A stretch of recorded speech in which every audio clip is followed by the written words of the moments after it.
বাড়ির থেকে আসার পর থেকে শরীরটা একদমই ভালো যাচ্ছে না, কিন্তু কিছু করার নেই। নিজের সংসারের কাজ তো নিজেকেই করতে হবে। তার মধ্যে আমি আমার বরটাকে দেখেছি, যখন আমার শরীরটা খারাপ থাকে তখন সে আমার বাড়িতে কোনো কাজই করে দেয় না।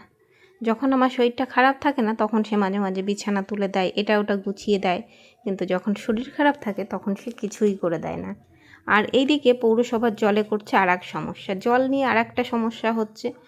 পাশের ঘর থেকে, আমার জায়ের ঘর থেকে জল এনে এনে কাজ করতে হয়েছে আজকে সারাটা দিন। এতটা খারাপ লেগেছে, কি আর বলবো, কিছুই করার নেই। আর শুরু করে দিলাম রান্নাবান্না। বাড়ির থেকে নিয়ে এসেছিলাম ঘাটকোল পাতা, সেটাকেই শুটকি মাছ দিয়ে রান্না করছি। আর তারপরে বর খেয়ে দোকানে যাবার পরে কিছুটা ভাত ছিল থালাতে, আর তার মধ্যে আরও কিছুটা ভাত নিয়ে আমিও খেয়ে নিলাম। তারপরে করলাম পাতলা করে এই যে মাছ দিয়ে একটা তরকারি। তারপরে আর ভিডিও করার কোনো ইচ্ছাই ছিল না এত কাজবাজ করার পরে। তারপরে বিকালবেলাতে একটু ছেলে আর আমি ছাদে গেছিলাম, একটু হাঁটাহাঁটি করে নিলাম। তবে ভিডিওটা এই পর্যন্ত, আবার দেখা হবে নতুন কোনো ভিডিওতে। ততক্ষণের জন্য সবাই ভালো থেকো।